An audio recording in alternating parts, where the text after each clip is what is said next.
حضرات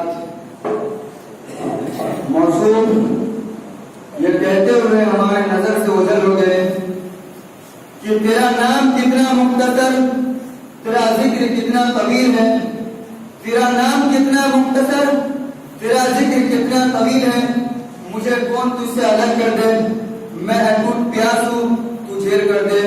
دوستو اب ہم طلبہ عزیز کے آخری مقرر جناب الہٰ اللہ صاحب کو دعوت دیتا ہوں، جن کا موضوع ہے مدارس کی اہمیت۔ تو آئیے جناب الہٰ اللہ صاحب بیس پر اور تقریر پیش کریں۔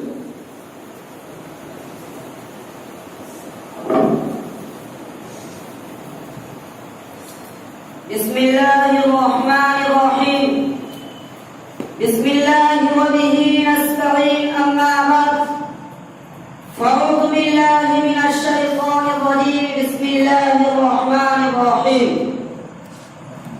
وذکر فإن الذکرى تنفع المؤمنین، صدق اللہ العظیم۔ یا نبی التجا ہے کرم تو اگر کرے، یا نبی التجا ہے کرم تو اگر کرے، وہ بات دے زبان پر جو دل پر اثر کرے۔ جناب صدر و معزز حاضرین، میں سب سے پہلے خداوند قدوس کا ہزارہ شکر ادا کرتا ہوں کہ اس نے مجھ جیسے ناچیز کو اس قابل بنایا کہ اس عظیم موقع پر آپ جیسے معزز و مکرم حضرات کے سامنے لب کشائی کی جرأت کی۔ دعا کریں حق تعالی شانہ ہمیں حسب موضوع بولنے کی توفیق عطا فرمائے۔ حضرات اس موقع پر مدارس اور ان کی اہمیت پر روشنی ڈالنا چاہتا ہوں۔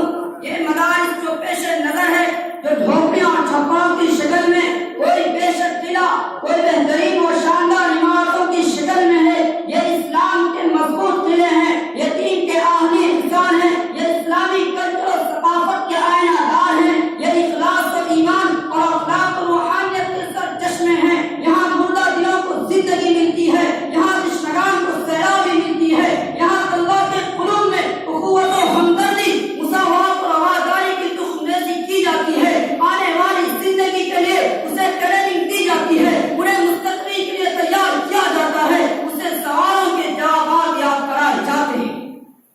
دوستو، مال و دولت، بہترین کالج، بڑی بڑی یونیورسٹیاں، ارکان حکومت، ماہرین قانون اس کے جواب سے قاصر ہے۔ یہ جواب اگر مل سکتا ہے تو انہیں مدارس و مکاتب سے، یہ سبق اگر حاصل ہو سکتا ہے تو انہیں بوریا نشین علماء کرام سے لازوال و ابدی زندگی میں خلاصی اور رستگاری ہو سکتی ہے، تو انہیں خرقہ پوش اور ذکر اللہ میں مشغول رہنے والے افراد سے۔ علامہ اقبال کہتے ہیں، نپوچھ ان خرقہ پوشوں کی ارادت ہو تو دیکھ ان کو، نپوچھ ان خرقہ پوشوں کی ارادت ہو تو دیکھ ان کو، یدے بیضا لیے بیٹھے ہیں اپنی آستینوں میں۔ اس لیے اس سدابہار زندگی کے لیے جہاں ہمیشہ ہمیش رہنا ہے، وہاں کی تیاری کے لیے، عقائد و افکار سنوارنے کے لیے ان مدارس کا ہونا ناگزیر ہے۔ حاضرین کرام، مغلیہ سلطنت کے زوال کے بعد 1857 عیسوی میں اسلام پر ایک ایسا دور آیا ہے، امت مسلمہ ایسے نازک مرحلوں سے دوچار ہوئی جس نے پورے ہندوستان کے مسلمانوں میں اضطراب اور بے چینی پیدا کر دی۔ ان پر ہر طرف سے یہ غاریں ہونے لگی، ان کے عقائد کو نسخ کیا جانے لگا، دینی اور فکری انقلاب پیدا کرنے کی منظم سازشیں ہونے لگی، ان کے اقتصادی، سماجی، معاشرتی زندگی کو مفلوج کر دیا گیا، انہیں بری طرح بے دست و پا کر دیا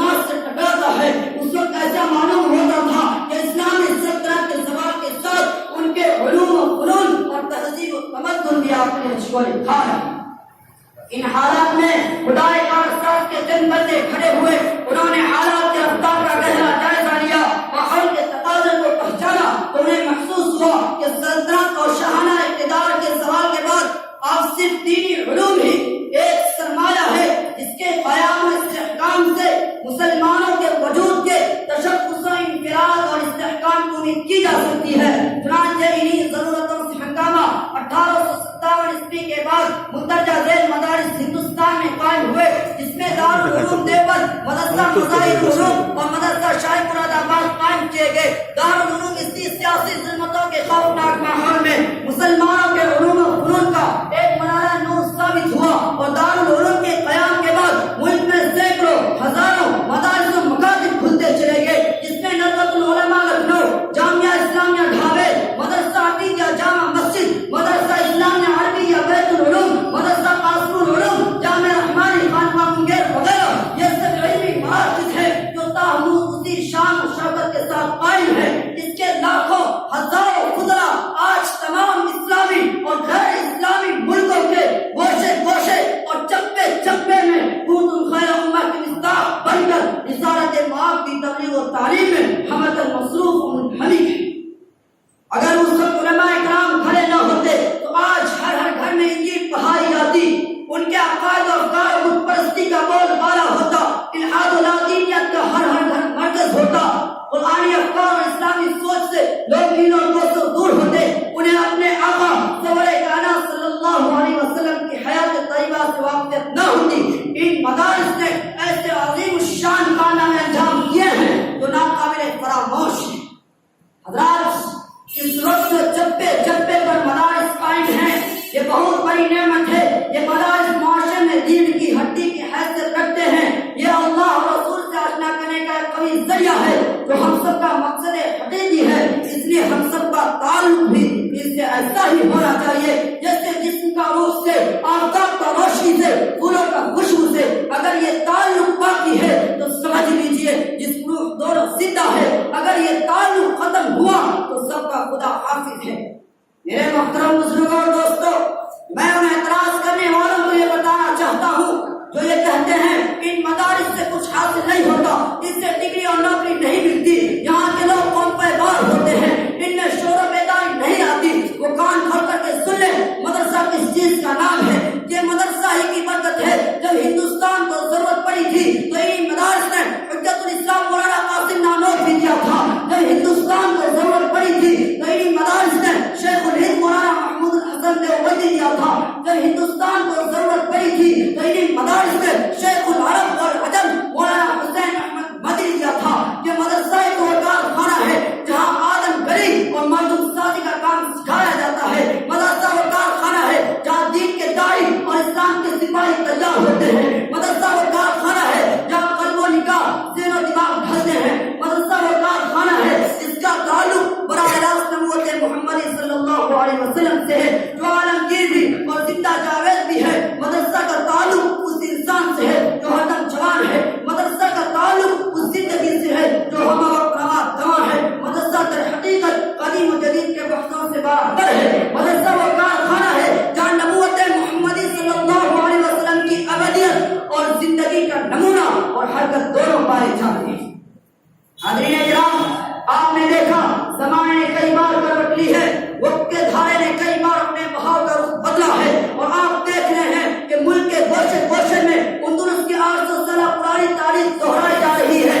اسلام اور مسلمان خوشی کا سیلاب بار بار ہمارے دروازوں پر دستک دے رہا ہے۔ وقت کے خونخوار وحشی ان معصوم بچوں کی مسکراہٹوں کو چھین کر ان کو رونے پر مجبور کر رہے ہیں۔ قوم کی معصوم بیٹیاں کی عزتیں لوٹی جا رہی ہے، اور میں سمجھتا ہوں ملک کا کوئی گوشہ ایسا نہیں جہاں ہماری ماں بہنوں اور بیٹیوں کی عصمتیں محفوظ ہو۔ اسلام کے وجود انہی چند باتوں میں اپنے تقریر کو ختم کرتا ہوں۔ وما علینا الا البلاغ۔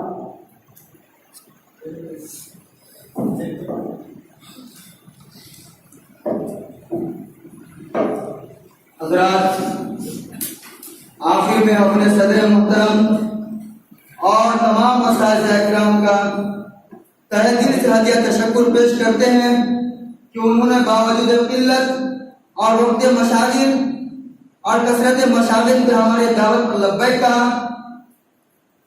اور ہم طلبہ عزیز